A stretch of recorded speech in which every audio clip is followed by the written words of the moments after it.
Al-Farabi, The Tale of a Wanderer. The luggage is loaded and the merchants are looking forward to their profits. Ascalon, on the border of the land of Egypt, is a wealthy city, but the caravan chief has a furrowed brow, 60 farsas from Damascus, and security is lacking. An unknown illness has overtaken the party, and no help is at hand. There are only 2 passengers amongst them. Although they paid little, they also travelled light. One of them is about 40 years old, and the other is quite an old man, although he appears fit and healthy. They are still unaware that for many of them, this trip will be their last. He is called a wandering scientist. Al-Farabi spent most of his life, or at least half of it, on the road. Why? What kept him moving between cities and countries? He wrote over 100 treatises and left almost nothing about himself, about his biography, as some of his contemporaries did. It is strange, but even his students, for some reason, did not write about the life of their teacher. Legends are all that remain. What was his life really like? How and when did this wandering fairy tale begin?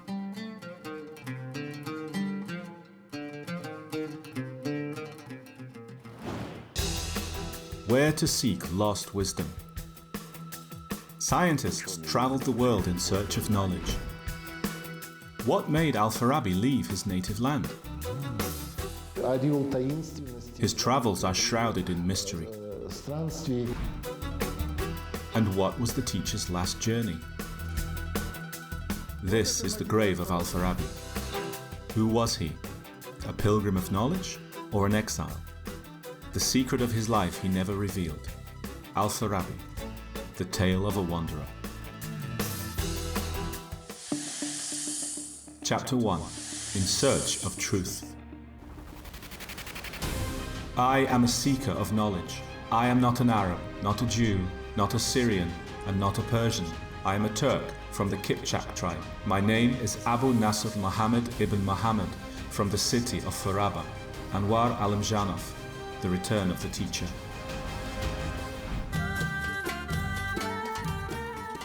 The enlightened era of Islam. As it says in the Hadiths, you must seek knowledge, even if it is in China. Both the new religion, Islam, and the trade routes expanded the scope of travel and science.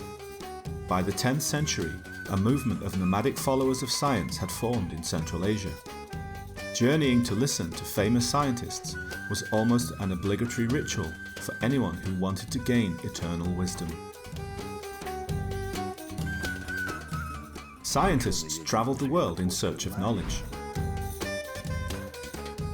At the beginning of the 9th century, the son of the legendary ruler Harun al-Rashid, Caliph al-Mamun, founded the House of Wisdom in Baghdad, a kind of scientific and religious academy, and he called on scientists from all over the caliphate, promising good pay and conditions, a rich library, an academy, a translation department, and many astronomical observatories.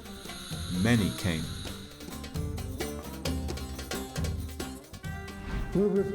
They came to set goals for themselves, to look for materials, historical texts, and to study.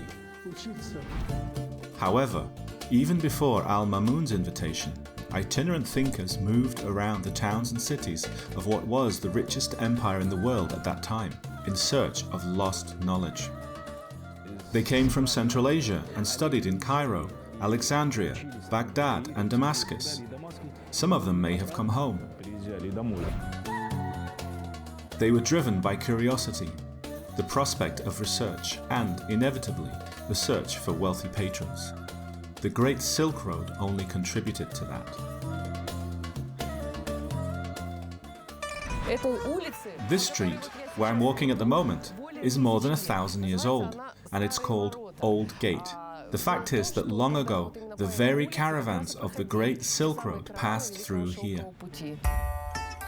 China, hometown of Mahmud Kashgar. He was largely a follower of Al-Farabi, and he is also called a wandering scientist.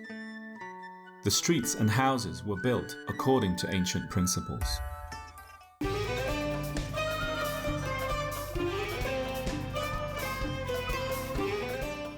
This is a soil, kind of soil we call mud.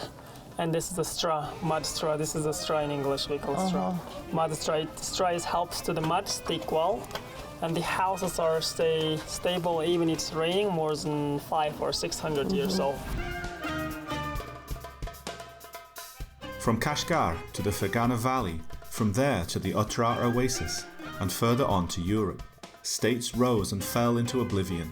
The rulers came and went, but caravans kept on going. And any traveller could join these leisurely medieval trains from China, Egypt, and India.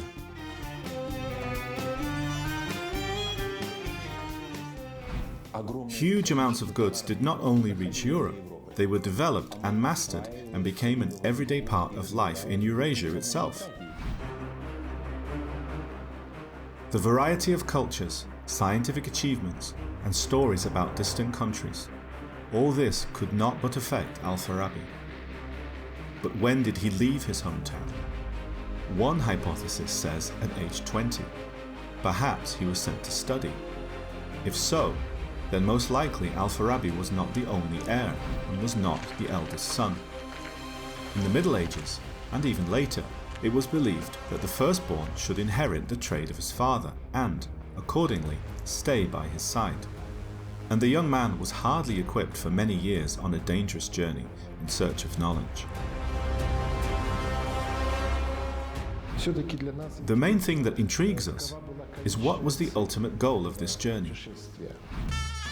The most probable goal was Baghdad, where the houses of wisdom flourished, and the first city after Otrar, apparently, was Tashkent, which at that time was called Shash. Following this, the next in line was Samarkand, and then other cities. To Bukhara, then to Iraq, and to Syria. But there is a text that mentions that Al-Farabi first appeared in Baghdad when he was already over 50 years old. Hence, this is a different account. He lived in Otrar for about 40 years, or even more. He worked as a judge who administered justice according to Sharia law. It was a reputable and well-paid position, and an appointment that only a caliph could make. However, the scientist allegedly became interested in literature and left his home and position in search of knowledge. Could this have happened? Farabi wouldn't have left Otrar if it had had all that he required. If he felt that the conditions for research and study were suitable, he would have stayed. It is possible that an anonymous wandering philosopher whom he met in Otrar sparked his interest in travel. The main sources of information at that time were wandering poets, thinkers, and simple travellers, medieval bloggers, so to speak. And the Great Silk Road was not only similar to the internet of today in this respect, it was also the route for technological innovation. All arteries passed through the cities of Central Asia, which in themselves were advanced centers for the development of scientific thought in technology and production. Otrar at that time was at the forefront of the development of scientific thought. There were special cities like Otrar, and all the scientists flocked to such centers. There, in one place, they conducted their scientific debates, and there was an exchange of opinions on religious topics. And yet, Al-Farabi left. Perhaps science and the search for knowledge weren't the only issues. What could have happened? What were the difficulties in his life? Did Al-Farabi have a family? Chapter 2. Life Lessons. And he saw. The father fought the soldiers back with a shield and a sword. With faces distorted by malice, they circled triumphantly over the wounded Tarhan. They were the leaders of the Konirats, who served in the Otrar army under the command of his father, Anwar Alimjanov, the return of the teacher. The death of his father, presumably the military leader and emir of the city of Visij, was the reason for the long-term wanderings of Al-Farabi. When another Tarhan, the new leader, was appointed, his former friends turned away from him. His mother supposedly died when he was a child. The future scientist was not able to keep his inheritance, and his native city ceased to be close to him. This is the literary version of the writer Al-Imjanov. And indeed, tribal feuds, riots and murders were not uncommon at that time. There were coups, and people rebelled against their rulers and so forth. In this case, he most likely left his homeland as a young man, but maybe things were different if we assume that he lived in Otrar until the age of 40. At the same time, it's not known whether Al-Farabi had a family. Жалпы Al-Farabi бұл кісі былай басын қосып үйленбеген кісі. Оның басты мақсаты It is believed that Al-Farabi was not married. His main goal in life was to devote himself to science. ғылымды өзіміздің ұрпақтарға толығынан бітіріп жазып кету. Is this so? Part of his name, the so-called kunya, was Abu Nasr. Of course, it can be translated according to a philosophical concept, the father of faith, victory, but more often the kunya meant the father of a boy named Nasr.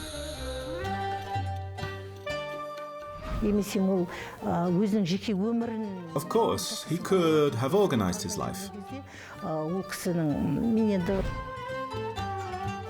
Perhaps he did have a family, and at least one child. According to his treatises, a lonely person cannot be happy, and the family, in his opinion, is one of the foundations of the state. And it is unlikely that Al-Farabi would leave his loved ones, even in the name of science. The sorry conclusion that follows from this is that something happened to his family.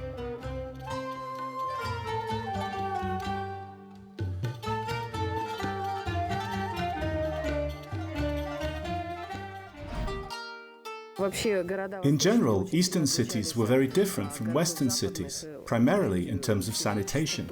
Yes, sanitation. And order. Every house had such devices. These are septic tanks. There were special hygienic jugs and small basins in the houses.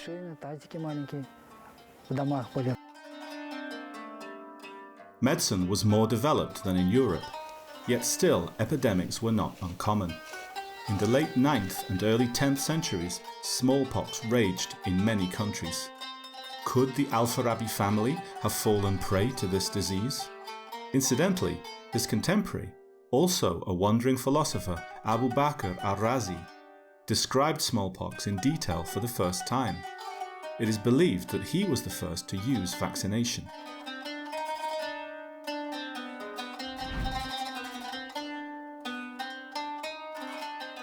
But there is no evidence that points to an epidemic in Otrar when Al-Farabi lived there. No written evidence has been preserved. However, there could have been another disease, or perhaps there were other reasons to leave home. What was the scientist afraid of? Were there any enemies? Who threatened his life? Chapter 3. Among the mysteries of ideas. You knew the brothers of purity. You were present at their secret conversations. Now the Caliph's spies can grab you and chain you as they did then. Anwar Al-Imjanov, The Return of the Teacher. 35 kilometers from Madrid, the small town of La Novata, the bridge built during the era of the Arab Caliphate and the ancient ruins. In the vicinity of the city, there are many stone structures that remind me personally of the remains of a fortress wall. Perhaps they actually are. It is still unknown when the city was founded. However, it was probably founded during the Arab invasion. In fact, Madrid was founded during the reign of the Emir of Cordoba, Mohammed I, also in the 9th century. The Emirate of Cordoba was another intellectual center of the Middle Ages, another refuge of wandering philosophers. But did Al-Farabi visit these places? No mention of this has yet been found.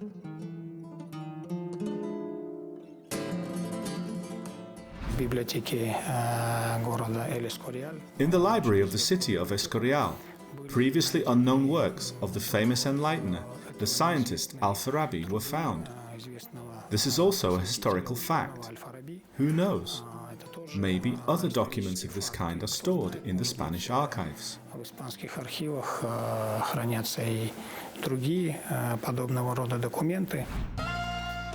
It is known that Arab Andalusia was famous for its relative tolerance, of course, towards other religions and dissent. For example, treatises of the mysterious Brothers of Purity were very popular here. It was a secret Muslim scientific community. The brothers believed in the triumph of science and justice, in the form of an ideal state of good. Their views largely coincided with the thoughts of Al-Farabi, in particular with his idea of a virtuous city. The idea was that such a humane state could be formed.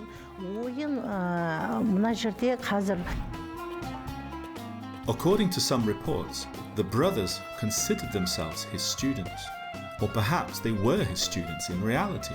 What kind of connections Al-Farabi had with the members of this mysterious organization is not clear. Little at all is known of it, not even when and where it was founded. It is presumed to have begun in Basra at the turn of the 9th and 10th centuries. These Brothers of Purity operated underground and were extremely careful. Today, heresy is a capital crime. The blood of the Karmatians and the Brothers of Purity runs red.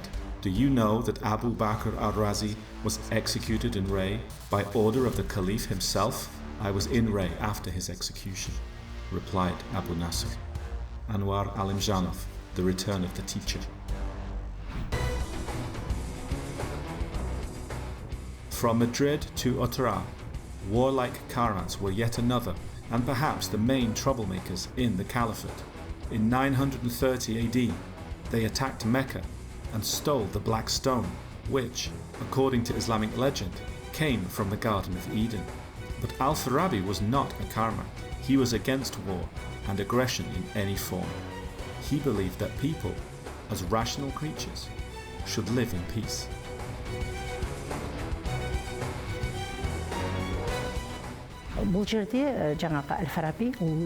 According to Al-Farabi, all people should treat each other with respect, kindness, and understanding.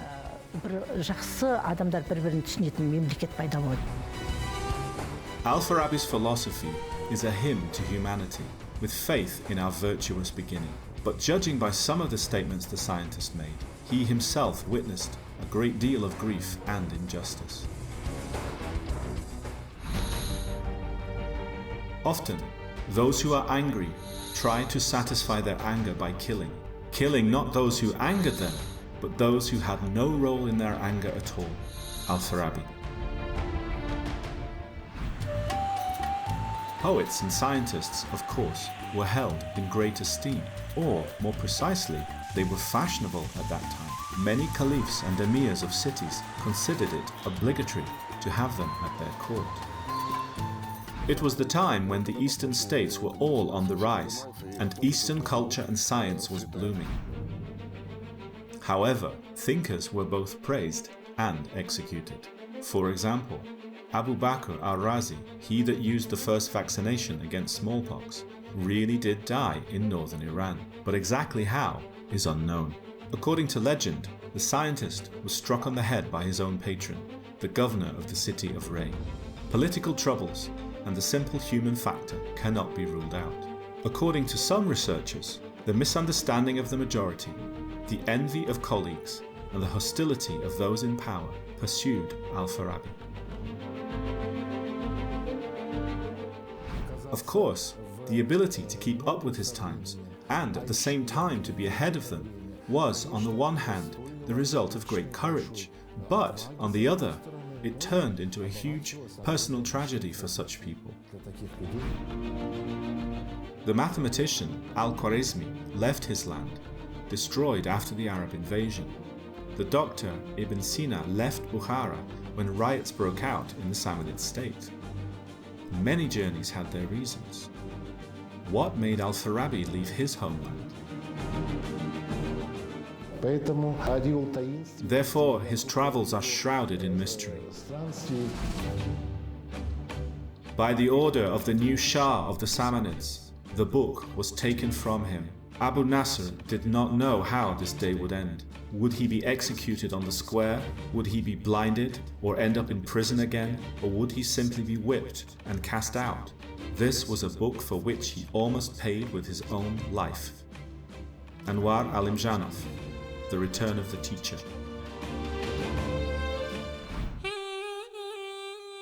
But this is just artistic fiction. Al-Farabi may indeed have fled from his home, either from longing or from persecution, but apparently the truth will remain a mystery. Did he want to return to his homeland? What was his last journey? And where is his grave located?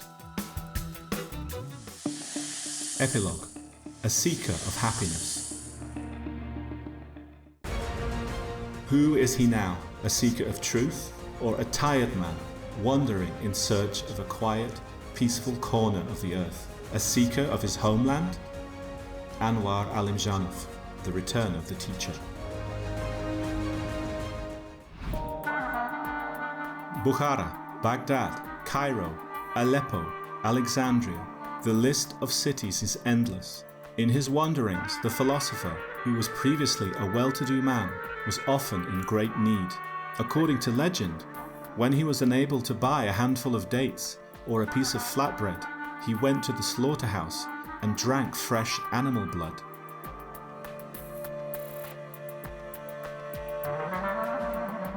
He lived in many cities. He became famous as a major scientist and left many substantial works. It is known that he arrived in Damascus in 941 AD and for some time worked as a gardener until the Emir of Aleppo began to help him. He was paid only 4 dirhams a day, but Al-Farabi did not become a court scholar. Unlike many wandering contemporaries, he never returned to his homeland, and it seemed he did not strive to. A peace-loving, modest, mysterious seeker of truth. He lived a long life, around 80 years.